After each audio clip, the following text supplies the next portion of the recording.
Avril 1945. Benito Mussolini, le dictateur qui avait contrôlé l'Italie pendant 20 ans, a tenté de s'enfuir vers le nord tandis que le pays s'effondrait. Il a été intercepté par des partisans sur sa route vers la Suisse et arrêté sans résistance. Quelques heures plus tard, le Duce était mort.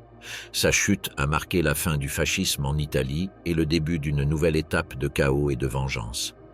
L'exécution est devenue un symbole, mais aussi un mystère qui divise encore les versions et les responsabilités. Qui a décidé de son destin final? Pourquoi tout processus formel a-t-il été évité? Et qu'est-ce qui a poussé un pays entier à avoir besoin de sa mort pour clore la guerre? La montée du Duce, la naissance du fascisme italien. L'Italie a émergé de la Première Guerre mondiale en tant que pays vainqueur, mais profondément fracturé. Le traité de Versailles n'a pas accordé les territoires promis en 1915, générant la perception d'une victoire mutilée. Plus de 600 000 soldats étaient morts au front. L'économie s'est effondrée, l'inflation a doublé le prix des aliments. 2 millions d'anciens combattants sont revenus sans trouver d'emploi.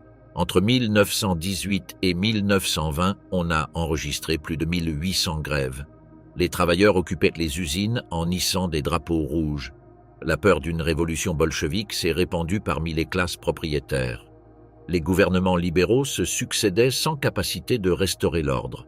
Benito Mussolini est né en 1883 à Predapio. Son père était forgeron et militant socialiste. Pendant sa jeunesse, il a travaillé comme enseignant et journaliste. En 1912, il dirigeait Avanti, le journal du Parti socialiste italien. Il défendait le neutralisme face à la guerre, mais en 1914, il a radicalement changé de posture. Il a affirmé que le conflit pouvait servir de catalyseur révolutionnaire. Le parti l'a expulsé pour trahison idéologique. Il a fondé son propre journal financé par des industriels et a participé à la guerre comme soldat jusqu'à ce qu'il soit blessé en 1917. Le 23 mars 1919 a convoqué à Milan d'anciens combattants, syndicalistes expulsés et nationalistes radicaux. Ils ont fondé les Fasci Italiani di Combattimento. Le programme mélangeait des revendications socialistes avec un nationalisme agressif, mais dès le début insistait sur la violence comme méthode. Les premiers groupes ont attaqué des sièges socialistes et des syndicats. En avril, ils ont incendié le journal Avanti à Milan. La police intervenait rarement. Entre 1920 et 1921, les propriétaires terriens et les entrepreneurs ont commencé à financer des escouades fascistes comme force antisocialiste. Les chemises noires brûlaient les coopératives, frappaient les dirigeants ouvriers et forcèrent les maires socialistes à démissionner. À Ferrare, ils ont détruit plus de 100 organisations paysannes en quelques mois. L'État libéral tolérait la violence. Les juges acquittaient les esquadristes tout en condamnant les socialistes. En novembre 1921, le mouvement s'est transformé en parti national fasciste avec plus de 250 000 militants. Mussolini s'est proclamé Duce. La structure imitait des hiérarchies militaires. Le soutien a grandi parmi les industriels, l'Église et les secteurs de l'armée. En octobre 1922, Mussolini a décidé de prendre le pouvoir. Il a parlé devant 60 000 fascistes à Naples, exigeant un gouvernement fort. 4 colonnes de entre 25 000 et 30 000 hommes ont commencé à marcher vers Rome. Le 28 octobre, le Premier ministre Luigi Facta a demandé au roi Victor Emmanuel III de déclarer l'état de siège. Le monarque a refusé de signer le décret. Le 29, il a convoqué Mussolini à Rome. Le 30 octobre 1922, il l'a nommé président du Conseil des ministres. Les colonnes fascistes sont entrées dans la capitale sans résistance. La marche sur Rome a été une prise de pouvoir négociée avec la monarchie et les élites, pas une conquête militaire. Mussolini forma un cabinet de coalition mais exige des pouvoirs exceptionnels. Le Parlement approuve sa demande de gouverner par décret pendant 1 an. En juillet 1923, il promulgue la loi Acerbo, garantissant les 2/3 des sièges à la liste la plus votée. Les élections d'avril 1924 se déroulent sous intimidation. Le Parti national fasciste obtient 65% des voix. Le 10 juin 1924, le député socialiste Giacomo Matteotti a dénoncé la fraude électorale. Ce même jour, il a été enlevé en pleine rue, frappé avec une lime de menuisier et assassiné. Son corps est apparu 2 mois plus tard. Les responsables ont reçu des peines légères, ensuite amnistiées. L'opposition a quitté le Parlement en espérant que le roi destituerait Mussolini. Cela n'est pas arrivé. En janvier 1925, Mussolini assuma publiquement la responsabilité politique de la violence. Il déclara devant la Chambre que si le fascisme avait été une association criminelle, il en était le chef. Il ne démissionna pas. Il annonça des mesures pour consolider l'ordre. Les partis d'opposition furent interdits, la presse indépendante fermée, les syndicats libres dissous, les maires élus remplacés par des fonctionnaires désignés.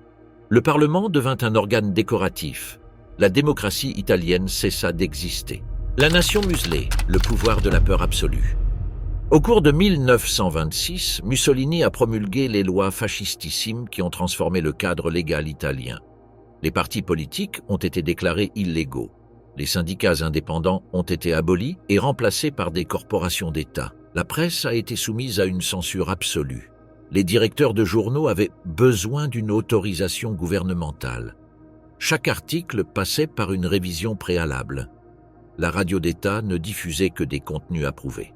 Le poste de Premier ministre a été reformulé comme chef du gouvernement, doucet du fascisme. Mussolini a cessé de répondre devant le Parlement et est devenu dépendant seulement du roi. Les ministres étaient désignés à la volonté du leader. Les députés ont perdu leur capacité législative. Le Grand Conseil du fascisme a acquis des fonctions supérieures à celles du Parlement. Les maires élus ont été éliminés et remplacés par des podestats nommés depuis Rome. Un tribunal spécial pour la défense de l'État a été créé, composé de juges militaires et de membres du parti. Il jugeait des délits politiques sans garantie procédurale. Les accusés ne disposaient pas de défense indépendante. Les séances étaient secrètes. Les condamnations incluaient la mort, la réclusion à perpétuité ou le confinement. La peine capitale a été rétablie pour les attentats contre le gouvernement. Entre 1927 et 1943, il a poursuivi plus de 5000 personnes. Le confinement politique envoyait les dissidents sur des îles comme Lipari, Ustica ou Ponza. Ils vivaient entassés dans des baraquements avec une alimentation insuffisante et sans soins médicaux. La correspondance était censurée. Certains restaient des années sans procès. Plus de 15 000 personnes ont souffert du confinement. En 1927, l'OVRA, Organisation pour la surveillance et la répression de l'antifascisme, a été fondée. Cette police secrète opérait par le biais d'informateurs répartis dans tout le pays. Concierges, fonctionnaires, enseignants et commerçants rapportaient sur leurs voisins en échange d'argent ou de faveurs. L'OVRA menait des filatures, des perquisitions nocturnes et des arrestations sans mandat judiciaire. Les interrogatoires comprenaient des coups, des privations de sommeil et des menaces. Pour 1930, elle maintenait des dossiers sur 100 000 citoyens et effectuait 20 000 perquisitions domiciliaires hebdomadaires. La surveillance s'est étendue hors d'Italie. L'OVRA a établi des réseaux en France, Suisse et Argentine où résidaient des exilés. Les consulats fournissaient des listes d'antifascistes. Des agents infiltrés assistaient aux réunions et rapportèrent des noms. Dans certains cas, ils ont coordonné des extraditions ou assassinats en territoire étranger. Le ministère de la Culture populaire contrôlait le cinéma, le théâtre, la littérature et les arts. Les films étrangers étaient modifiés pour éliminer les contenus inappropriés. L'Institut Luce produisait des actualités qui étaient projetées obligatoirement au cinéma. Elle montrait Mussolini labourant, pilotant des avions et inaugurant des ouvrages. L'éducation a été soumise à un contrôle total. Les manuels scolaires présentaient le fascisme comme une continuité de l'Empire romain. Les salles de classe exposaient des portraits du Duce. Les professeurs universitaires ont prêté serment de fidélité au régime. Sur 1200 enseignants, seulement 12 ont refusé et ont été destitués. L'Opéra national Balilla encadrait les enfants et les adolescents dans des groupes paramilitaires. Ils portaient des uniformes, marchaient en formation et s'entraînaient avec des armes en bois. La participation était obligatoire. Le culte de Mussolini atteignit des dimensions extraordinaires. Son image apparut sur des timbres, des pièces, des affiches et des bâtiments. Le salut fasciste devint obligatoire lors des actes officiels. Le refus pouvait être interprété comme une opposition. La Charte du travail de 1927 a établi le corporatisme. Les grèves ont été interdites. Les salaires étaient négociés sous contrôle gouvernemental.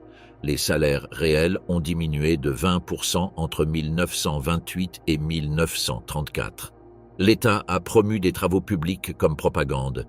La bataille du blé visait l'autosuffisance alimentaire. La bataille démographique encourageait la natalité. Ces campagnes avaient une efficacité limitée. Le chômage est resté élevé. Le 11 février 1929, les accords du Latran ont été signés avec le Saint-Siège. L'accord reconnaissait la souveraineté du Vatican et établissait le catholicisme comme religion officielle. En échange, l'Église a accepté la dissolution du Parti populaire catholique. Le pape Pie XI a déclaré que Mussolini avait été envoyé par la Providence. Pour 1935, plus de la moitié des fonctionnaires étaient membres du Parti national fasciste. Les promotions dépendaient de la loyauté politique. L'administration exécutait uniquement les ordres du duc. L'opposition avait été anéantie. La peur dominait les relations sociales. La délation s'est normalisée. L'empire de sang, crimes de guerre et ambition coloniale. En 1935, Mussolini a tourné son attention vers la construction d'un empire colonial. L'Éthiopie, l'un des rares pays africains à n'avoir jamais été colonisé, a été l'objectif choisi. Pendant 3 années, l'Italie a concentré plus de 500 000 soldats en Érythrée et en Somalie italienne. Le 3 octobre 1935, sans déclaration formelle de guerre, les troupes ont traversé la frontière. L'armée éthiopienne comptait 300 000 hommes mal équipés, beaucoup armés de lances et de fusils démodés. La progression était lente en raison du terrain montagneux.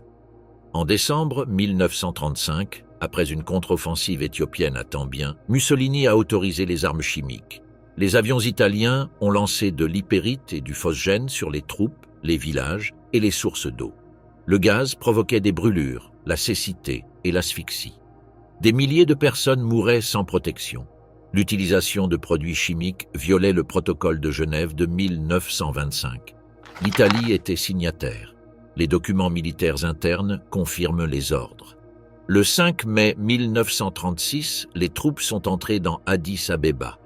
L'empereur Haïlé Sélassie a fui en Angleterre. Mussolini a proclamé l'Empire italien de l'Afrique orientale. Le roi Victor Emmanuel III a été déclaré empereur d'Éthiopie. L'occupation a été maintenue par la violence systématique. Les mariages entre Italiens et Éthiopiens ont été interdits. Les relations sexuelles ont été criminalisées. Les Éthiopiens ont été soumis à des tribunaux spéciaux qui appliquaient des coups de fouet et des mutilations. Le 19 février 1937, 2 jeunes Éthiopiens ont lancé des grenades contre le vice-roi Rodolfo Graziani lors d'une cérémonie à Addis Abeba. Graziani a survécu blessé. Il a ordonné des représailles immédiates. Pendant 3 jours, des soldats et des colons ont exécuté tout Éthiopien qu'ils rencontraient. Le massacre connu sous le nom de Yekatite 12 a laissé entre 20 000 et 30 000 morts. Certains ont été fusillés, d'autres brûlés vifs dans leurs maisons. Au monastère de Dèbre Libanos, ils ont exécuté plus de 500 moines. En Libye, la répression contre la résistance sénouciste a continué. Plus de 100 000 nomades ont été déportés dans des camps de concentration dans le désert de Cyrénaïque. Ils vivaient entourés de barbelés, avec une alimentation insuffisante et sans eau potable. Les maladies ont tué plus de 40% des internés. Les chefs rebelles capturés ont été pendus publiquement. Les villages suspects ont été détruits. Les puits empoisonnés. En juillet 1936, la guerre civile espagnole a éclaté. Mussolini a décidé d'intervenir en soutenant le général Francisco Franco contre le gouvernement républicain. En décembre, il a créé le Corpo Truppe Volontari avec 70 000 soldats. Officiellement, ils étaient volontaires, mais consistaient en unités régulières de l'armée. En mars 1937, ils ont subi une défaite à Guadalajara contre les brigades internationales. L'aviation italienne a été plus efficace. L'Aviazione Legionaria a déployé des centaines d'avions qui ont bombardé des villes républicaines. Malaga, Barcelone, Alicante, Almerie et Durango ont été attaqués à plusieurs reprises. Les objectifs étaient délibérément civils. L'objectif déclaré était de briser le moral de la population.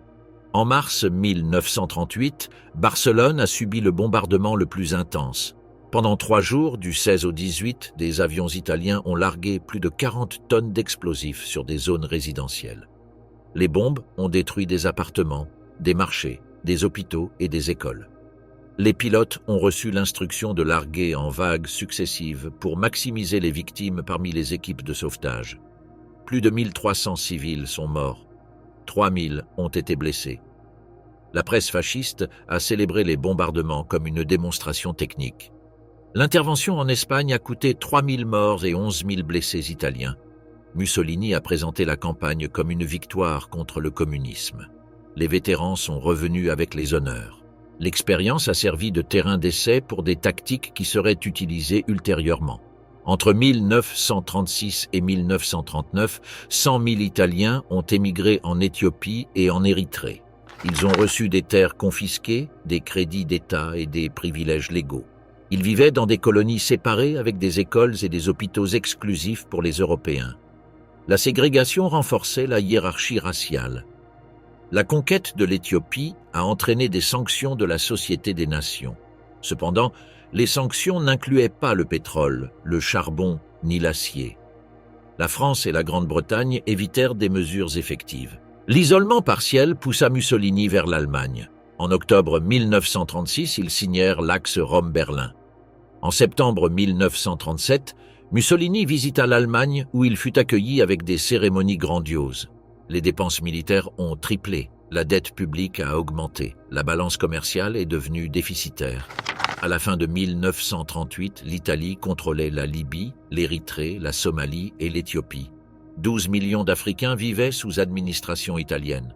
Le système se maintenait par une violence constante. Les camps de concentration fonctionnaient en Libye. En Éthiopie, la guérilla restait active en attaquant des garnisons. Le 22 mai 1939, l'Italie et l'Allemagne ont signé le pacte d'Acier. Il établissait une alliance militaire offensive et défensive. Mussolini imaginait une relation entre égaux. La réalité était une subordination à Berlin. L'économie italienne était plus faible, l'armée moins modernisée. L'industrie produisait moins d'armements. L'ambition brisée, l'Italie en ruine. En 1938, Mussolini a promulgué le Manifesto della Razza, qui a introduit la politique antisémite en Italie. Les nouvelles lois interdisaient les mariages entre Italiens et Juifs. Les Juifs ont été expulsés de l'administration publique, des forces armées, de l'éducation et des professions libérales. Près de 47 000 citoyens juifs ont perdu leurs droits. Beaucoup avaient soutenu le fascisme et combattu pendant la guerre de 1915. Le 22 mai 1939, le pacte d'Acier a été signé avec l'Allemagne. Le traité établissait une alliance militaire offensive et défensive. Lorsque l'Allemagne a envahi la Pologne en septembre, l'Italie n'était pas prête. L'armée manquait d'armements modernes, de carburant et de matières premières. Mussolini déclara la non-belligérance en la présentant comme une neutralité armée. La rapide chute de la France en juin 1940 convainquit Mussolini que la victoire allemande était imminente. Le 10 juin, il déclara la guerre contre la France et la Grande-Bretagne depuis le balcon du Palazzo Venezia. L'offensive dans les Alpes contre la France fit à peine des progrès. En septembre, les troupes du général Rodolfo Graziani traversèrent depuis la Libye vers l'Égypte, mais furent défaites par les Britanniques. En quelques mois, ils perdirent la Cyrénaïque et plus de 130 000 hommes furent capturés. En octobre 1940, Mussolini a ordonné d'envahir la Grèce sans consulter Hitler. L'opération a été planifiée avec improvisation. Les troupes italiennes mal équipées ont été repoussées et poussées vers l'Albanie. L'Allemagne a dû intervenir en avril 1941 pour éviter l'effondrement total. L'échec en Grèce a gravement détérioré l'image de Mussolini. La dépendance à l'égard de l'Allemagne est devenue absolue. En juillet 1941, Mussolini envoya sur le front oriental le Corpo di Spedizione Italiano in Russia avec 60 000 hommes. En 1942, il fut élargi à 230 000 sous le nom d'Armata Italiana in Russia. Les conditions étaient extrêmes. Manque de vêtements d'hiver, armements défectueux et problèmes d'approvisionnement. Pendant l'offensive soviétique de Stalingrad, le corps fut encerclé et anéanti. Plus de 80 000 soldats moururent ou disparurent. En Afrique, la défaite à El Alamein en novembre 1942 marqua le début du retrait définitif. En mai 1943, plus de 250 000 soldats italiens et allemands se rendirent en Tunisie. Les pertes matérielles étaient incalculables. L'économie dépendait presque complètement des fournitures allemandes. Depuis 1942, les villes italiennes ont été bombardées par les Alliés. Gênes, Turin, Naples et Rome ont souffert d'attaques répétées. Des milliers de civils sont morts. Des millions ont quitté les villes en quête de refuge à la campagne. Le mécontentement s'est répandu parmi les secteurs loyaux au régime. Le moral de l'armée s'est effondré. Les désertions ont augmenté. Le 19 juillet 1943, Rome a été bombardée pour la première fois. Les attaques ont détruit des quartiers entiers, causant des milliers de morts. Ce même jour, Mussolini a rencontré Hitler à Feltre. Le leader allemand a exigé de continuer la résistance. La réunion s'est déroulée pendant que les bombes tombaient sur la capitale italienne. Le 24 juillet 1943 fut convoqué le Grand Conseil du fascisme. C'était la première réunion depuis le début de la guerre. Dino Grandi présenta une motion demandant le rétablissement des pouvoirs militaires du roi. Après des discussions intenses, la motion fut approuvée par 19 voix contre 7. Mussolini leva la séance sans comprendre qu'il avait été politiquement défait. Le 25 juillet, le duché s'est rendu au palais royal pour informer le roi Victor Emmanuel III. Le monarque lui a annoncé qu'il avait décidé de nommer le maréchal Pietro Badoglio comme nouveau chef du gouvernement. Mussolini restait sous la protection de la couronne. En quittant le palais, il a été arrêté par les carabiniers et transféré secrètement. La radio a annoncé la chute du régime fasciste. Dans les rues de Rome et d'autres villes, les foules ont renversé des statues et arraché des symboles du parti. La marionnette de Hitler, la République de Salo et la guerre civile. Après sa destitution le 25 juillet 1943, Mussolini a été déplacé entre différentes résidences de détention. D'abord sur l'île de Ponza, puis à la Maddalena, enfin à l'hôtel Campo Imperatore et dans le massif du Grand Sasso, à plus de 2000 mètres d'altitude. Son isolement était total. Le 12 septembre 1943, des commandos allemands ont exécuté l'opération Chêne. Dirigée par l'officier des SS Otto Skorzeny, la mission consistait en un assaut aéroporté avec des planeurs. Les gardes italiens n'ont pas opposé de résistance. En moins de 15 minutes, le Duce a été libéré sans coup de feu. Les Allemands l'ont emmené à Vienne et ensuite à Munich, où il a rencontré Hitler. La rencontre a montré un Mussolini vieilli, malade et résigné. Hitler lui a exigé de retourner en Italie pour diriger un nouveau gouvernement fasciste sous supervision allemande. Le 23 septembre 1943, Mussolini annonça par radio la création de la Repubblica Sociale Italiana ayant son siège à Salo, localité au bord du lac de Garde. Bien que nominalement ce fût un État souverain, il dépendait complètement du Troisième Reich. Les troupes allemandes contrôlèrent le territoire. Les décisions fondamentales étaient prises par des commandants militaires allemands. Hitler définissait la RS comme une république de transition utile pour maintenir la discipline. La nouvelle république a proclamé sa fidélité aux principes originaux du fascisme révolutionnaire, mais manquait de base populaire. Mussolini a réorganisé la milice sous le nom de Guardia Nazionale Repubblicana et a créé le Partito Fascista Repubblicano. Les cadres étaient composés de vétérans du régime et de jeunes fanatiques. Les purges internes ont été immédiates. En décembre 1943, Mussolini a ordonné le procès de Vérone contre les dignitaires qui avaient voté sa destitution. Parmi les accusés se trouvaient Galeazzo Ciano, son gendre, Emilio De Bono et d'autres membres éminents. Les procès manquaient de garantie. Ciano et 5 compagnons ont été fusillés le 11 janvier 1944. Mussolini n'est pas intervenu pour les sauver. Le territoire italien était divisé. Dans le sud, le gouvernement de Pietro Badoglio, sous protection alliée, avait déclaré la guerre à l'Allemagne. Dans le nord, la RSAM fonctionnait comme régime collaborateur. Entre les deux zones s'étendait une guerre civile.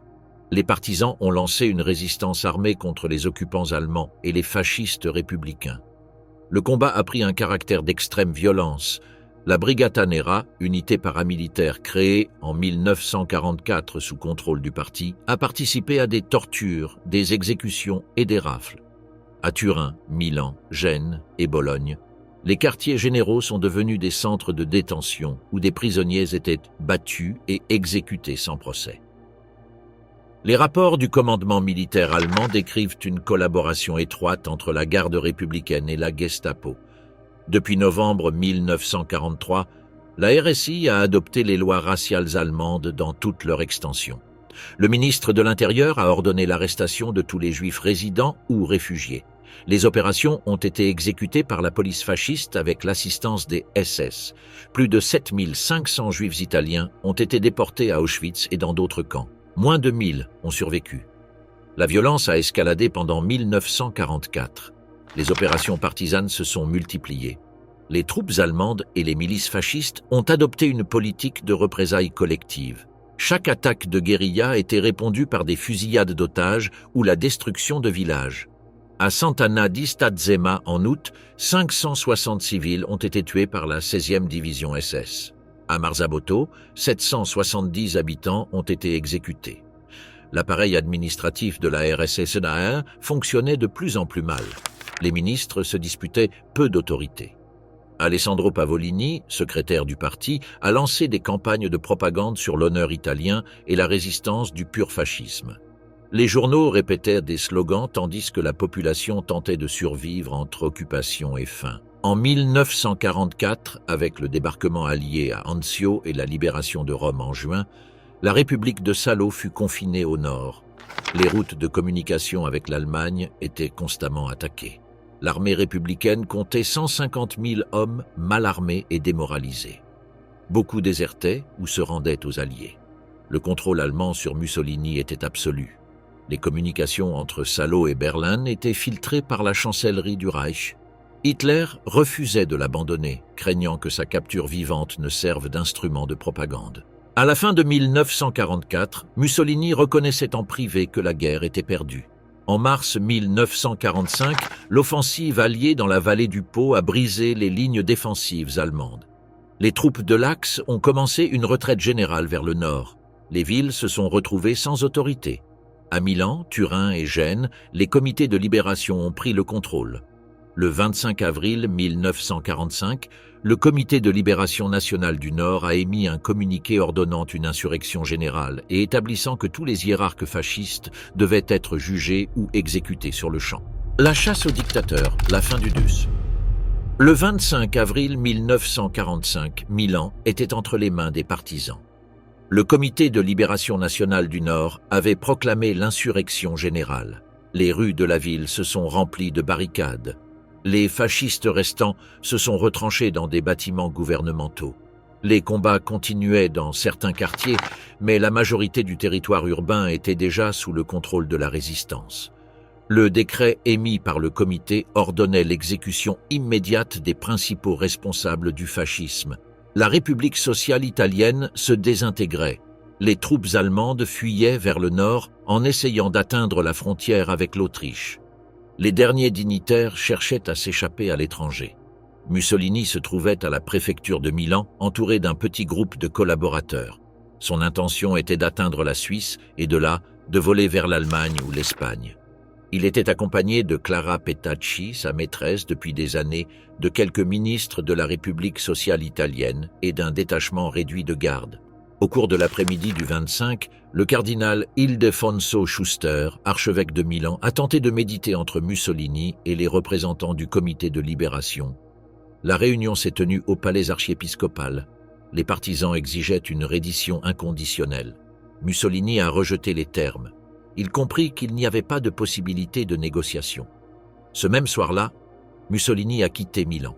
Le convoi est parti vers 8 heures du soir le 25 avril. Il était composé d'environ 40 véhicules, la plupart étant des camions militaires. Il transportait des soldats des Waffen-SS allemandes en retraite, des fascistes italiens et des membres de la famille des chefs. Mussolini portait un manteau gris foncé et avait une mallette contenant des documents personnels et une partie de l'or de la trésorerie de la République sociale italienne. Clara Petacci a refusé de l'abandonner. Elle voyageait dans l'un des véhicules avec son frère Marcello, qui se faisait passer pour un consul espagnol. Parmi les fascistes qui fuyaient se trouvait Alessandro Pavolini, secrétaire du parti fasciste républicain, Fernando Mezzasoma, ministre de la Culture populaire, et Paolo Zerbino, ministre de l'Intérieur. Tous avaient été des figures centrales du régime de Salo. Le convoi avançait lentement sur des routes encombrées. Des colonnes de soldats allemands en retraite, des civils déplacés et des véhicules militaires abandonnés bloquaient le passage. La confusion était totale. Personne ne savait avec certitude quelles routes étaient contrôlées par les partisans et lesquelles restaient ouvertes. Le convoi suivait la route qui longe le lac de Côme vers le nord. L'intention était d'atteindre la frontière suisse près de Chiavenna. Au cours de la nuit et à l'aube du 26 avril, le groupe avançait avec difficulté. Les lumières étaient éteintes pour éviter d'être détectés. Les soldats allemands qui commandèrent la colonne négociaient avec des détachements partisans à plusieurs points de contrôle. Dans certains cas, les guérilleros ont permis le passage en échange d'armes ou simplement par manque de force pour arrêter un convoi si grand. À l'aube du 27 avril, le convoi atteignit Musso, petite localité située sur la rive occidentale du lac de Côme. Là, il fut arrêté à un contrôle improvisé par une brigade partisane de la division Garibaldi. Le groupe était commandé par Urbano Lazzaro, connu sous son nom de Guerre Bill. Les partisans croyaient initialement qu'il s'agissait d'un convoi allemand en retraite. Ils ordonnèrent aux véhicules de s'arrêter. Les soldats allemands descendirent des camions. Les partisans commencèrent à inspecter l'intérieur des véhicules. En examinant les camions, les guérilleros ont découvert qu'entre les soldats allemands voyageaient plusieurs Italiens. Certains essayaient de cacher leur visage sous des casques et des manteaux. L'un d'eux, assis à l'arrière d'un camion, gardait la tête basse et restait en silence. Un partisan l'observa attentivement. Son visage semblait familier malgré la tentative de camouflage. L'homme portait un manteau gris de la Luftwaffe et un casque allemand. Cependant, sa constitution physique, sa posture et certains traits du visage attirèrent l'attention. L'un des officiers italiens qui avait été fait prisonnier quelques jours auparavant reconnut Mussolini.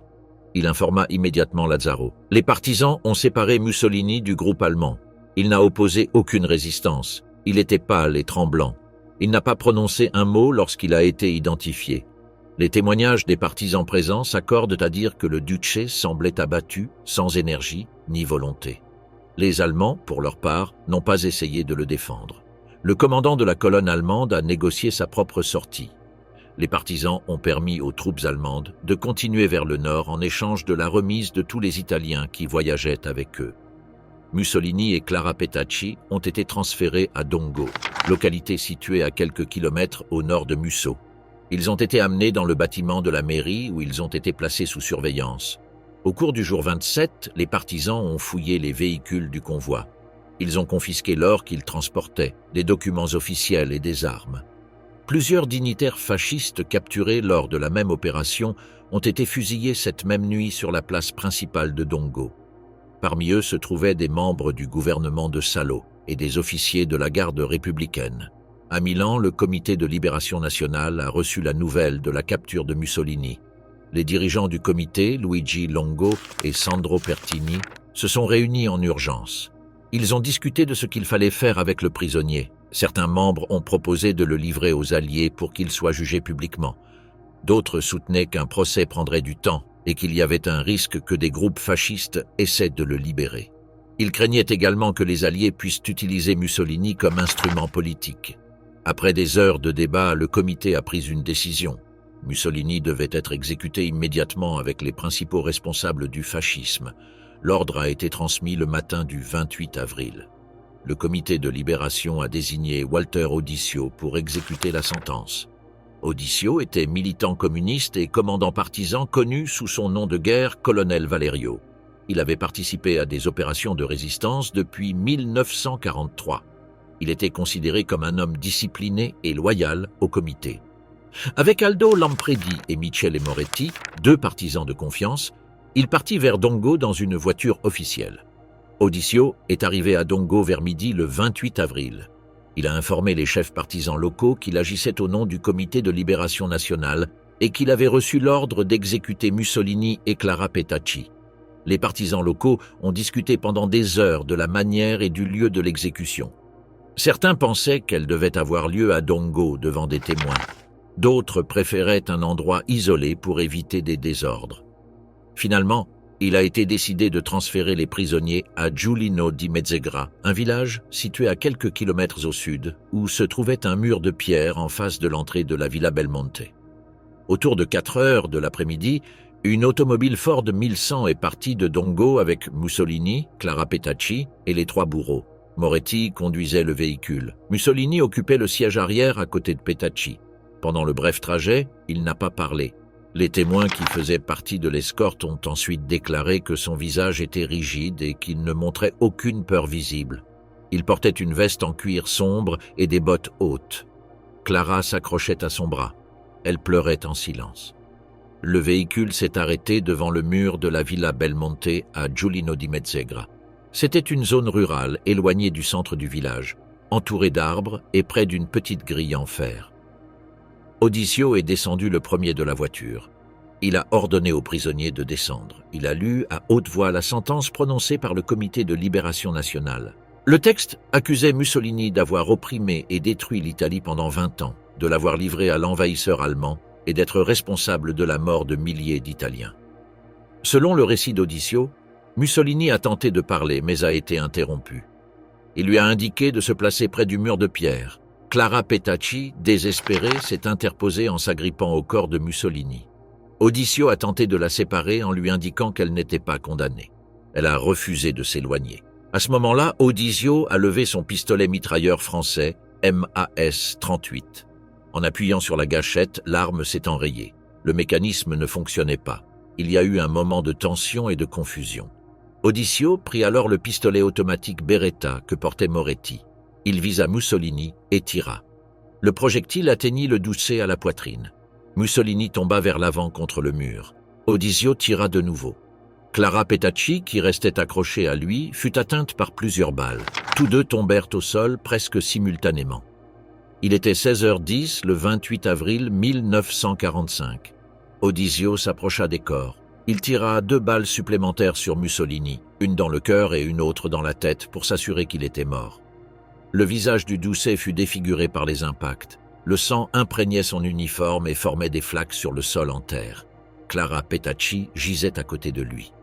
Elle avait reçu des impacts dans l'abdomen et dans la poitrine.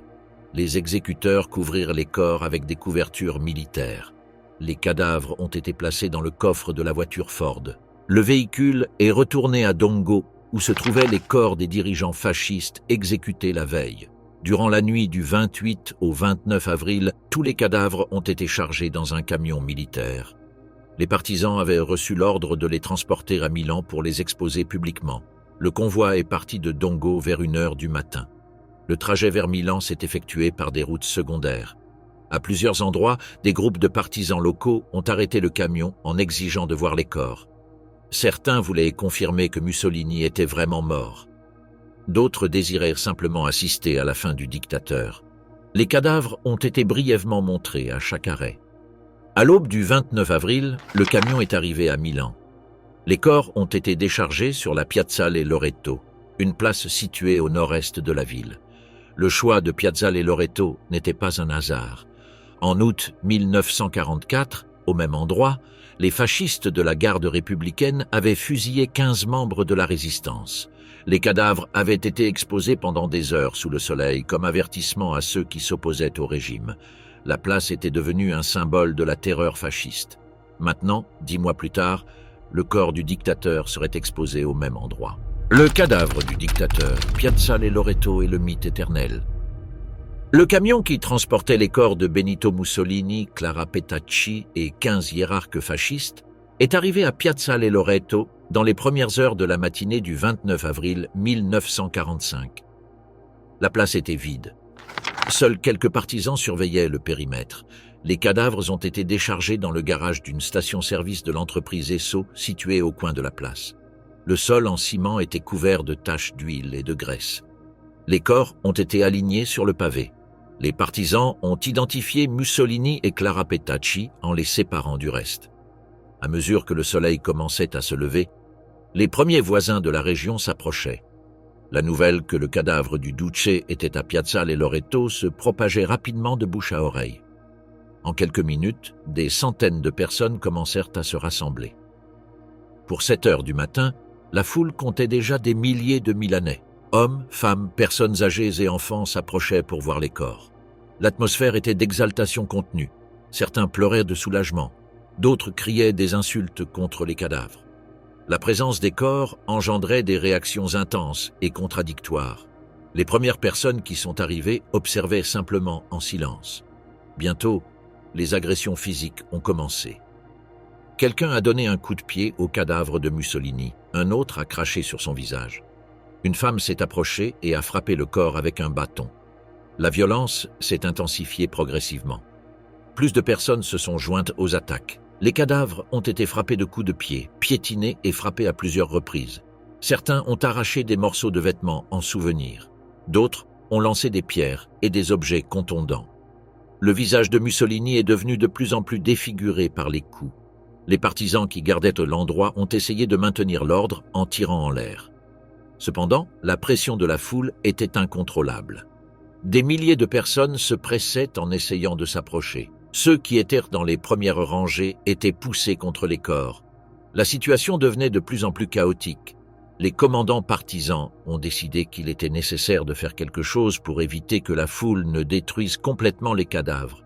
Quelqu'un a proposé de les suspendre dans un endroit élevé où ils étaient visibles mais inaccessibles. À la station-service Esso, il y avait une structure métallique horizontale qui soutenait le toit au-dessus des pompes à essence. Les partisans ont apporté des cordes et des crochets en fer. Ils ont commencé à attacher les chevilles des cadavres. D'abord, ils ont suspendu le corps de Mussolini. Ils l'ont hissé à l'envers à l'aide de cordes jusqu'à ce qu'il soit suspendu à environ 3 mètres du sol. Sa tête pendait vers le bas. Les bras tombaient inertes. L'uniforme déchiré laissait voir des blessures et des taches de sang. Ensuite, ils ont pendu le corps de Clara Petacci à côté de celui de Mussolini. Elle portait une jupe sombre et un chemisier clair. Pour éviter que la jupe tombe sous l'effet de la gravité et expose son corps, l'un des partisans l'a fixée avec des épingles. Ensuite, ils ont pendu les corps d'Alessandro Pavolini, secrétaire du parti fasciste républicain, Achille Staras, ancien secrétaire du parti, et d'autres dignitaires exécutés à Dongo. Au total, 6 cadavres restaient suspendus tête en bas à la structure métallique. Les corps se balançaient légèrement avec le vent. L'image des cadavres pendus a suscité une réaction encore plus intense dans la foule. Des milliers de personnes se pressaient pour observer. Certains soulevaient leurs enfants dans les bras pour qu'ils puissent voir. D'autres prenaient des photos avec des appareils personnels. Les photographes professionnels travaillant pour des journaux et des agences internationales ont documenté la scène sous plusieurs angles. Les images capturaient les visages défigurés, les corps ensanglantés et la foule entourant la scène. La foule a continué à manifester sa colère. Certaines personnes tiraient en l'air pour célébrer. D'autres scandaient des slogans contre le fascisme. Certains lançaient des objets vers les corps pendus. Une femme, dont le fils avait été exécuté par les fascistes, s'est approchée avec un pistolet et a tiré 5 balles sur le cadavre de Mussolini. Elle a déclaré que chaque balle représentait l'un de ses enfants morts. Les partisans n'ont pas intervenu. La catharsis collective a continué pendant des heures. Les cadavres sont restés suspendus toute la matinée. La foule n'a pas diminué. À midi, les autorités partisanes ont décidé qu'il était nécessaire de retirer les corps. La scène avait rempli sa fonction symbolique, mais commençait à causer des problèmes d'ordre public. Il y avait aussi des préoccupations concernant la dignité minimale qui devait être préservée même avec les ennemis. Vers 3 heures de l'après-midi, les cadavres ont été descendus de la structure métallique. Les corps ont été remis dans des camions et transportés à l'Institut de médecine légale de l'Université de Milan. À l'Institut médico-légal, une autopsie préliminaire a été réalisée. Le médecin responsable, le docteur Mario Marchesi, a examiné le cadavre de Mussolini. Il a compté 9 impacts de balles sur le corps. Le tir fatal était entré par la poitrine, traversant des organes vitaux et sortant par le dos. D'autres projectiles avaient touché l'abdomen, le cou et les jambes. Certaines des blessures semblaient avoir été causées après la mort, probablement lors des attaques de la foule ou de tirs ultérieurs à Piazzale Loreto. Le visage était tellement défiguré qu'il était difficile de reconnaître les traits. Le corps de Clara Petacci a également été examiné. Elle avait reçu de multiples impacts de balles dans le torse et l'abdomen. Les blessures confirmaient qu'elle avait été touchée lors de l'exécution à Giulino di Mezzegra. Après avoir terminé les examens médico-légaux, les corps ont été placés dans des cercueils en bois simple. Les autorités partisanes faisaient maintenant face à un problème. Ils ne savaient pas quoi faire des restes de Mussolini. Il existait la crainte que n'importe quelle tombe, marquée ou non, puisse devenir un lieu de pèlerinage pour les sympathisants fascistes. Bien que le régime soit tombé, il existait encore des secteurs de la population qui avaient soutenu Mussolini. Certains par conviction idéologique, d'autres pour avoir occupé des postes dans l'administration fasciste. Les nouvelles autorités ne voulaient pas que la sépulture du dictateur devienne un symbole de résistance ou un point de rassemblement pour les néofascistes. Le 1er mai 1945, sous forte surveillance, le cadavre de Mussolini a été enterré dans une tombe sans identification au cimetière de Musocco, en périphérie de Milan. Le cercueil a été placé dans une fosse commune sans pierre tombale ni nom. Seul un petit nombre de fonctionnaires connaissaient l'emplacement exact. La plupart des employés du cimetière ignoraient que le Duce était enterré là. Le corps de Clara Petacci a été remis à sa famille et enterré dans une tombe familiale à Rome. Les photographies des corps pendus à Piazzale Loreto ont été publiées dans des journaux du monde entier. Les images ont fait la une aux États-Unis, en Grande-Bretagne, en France et dans d'autres pays. Les gros titres parlaient de la fin du fascisme italien. Dans certains médias, les photographies ont suscité un débat sur l'opportunité de publier des images aussi graphiques. Cependant, la majorité des éditeurs ont estimé que les images avaient une valeur historique et documentaire. En Allemagne, les rapports sur la mort de Mussolini sont arrivés au bunker de Berlin le 30 avril. Adolf Hitler a reçu des descriptions détaillées de la manière dont il avait été exécuté et comment son cadavre avait été exposé publiquement. Selon les témoignages des officiers allemands présents dans le bunker, Hitler a été profondément bouleversé par le récit. L'image de son ancien allié pendu la tête en bas sur une place publique, tandis que la foule l'outrageait, lui a fait grande impression. Ce même jour, 30 avril 1945, Hitler s'est suicidé avec Eva Braun dans le bunker de la chancellerie.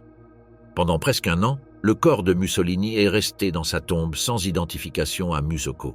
Cependant, le secret sur son emplacement n'a pas été complètement gardé. Des groupes de néofascistes ont commencé à chercher le lieu de sépulture. Le 22 avril 1946, un groupe dirigé par Domenico Lecisi, jeune fasciste et journaliste, a réussi à localiser la tombe. Pendant la nuit, ils ont creusé la fosse, retiré le cercueil et l'ont transporté dans un véhicule. Le vol du cadavre a provoqué une grande commotion. Les autorités italiennes ont lancé une recherche exhaustive. Pendant plus de 4 mois, l'endroit où se trouvait le corps était inconnu. Les voleurs l'ont déplacé d'un endroit à l'autre pour éviter d'être découvert. Le cadavre est passé par plusieurs maisons privées et caches rurales. Finalement, en août 1946, la police a découvert que le corps était caché dans le monastère de la Chartreuse de Pavie. Les frères capucins avaient reçu le cercueil sans connaître exactement son contenu. Lorsque les autorités ont récupéré le cadavre, elles ont décidé de le garder sous la garde du gouvernement. Pendant les 11 années suivantes, le corps de Mussolini est resté dans les dépôts secrets de l'État. Il a été déplacé plusieurs fois entre différents endroits. Seul un petit nombre de hauts fonctionnaires connaissaient son emplacement. Les documents officiels enregistraient le corps sous clé et code. Cette situation inhabituelle a continué jusqu'en 1957. En 1957, le gouvernement italien a décidé de mettre fin à la situation. La pression de la famille Mussolini et de secteurs politiques conservateurs a conduit à la décision de restituer le corps.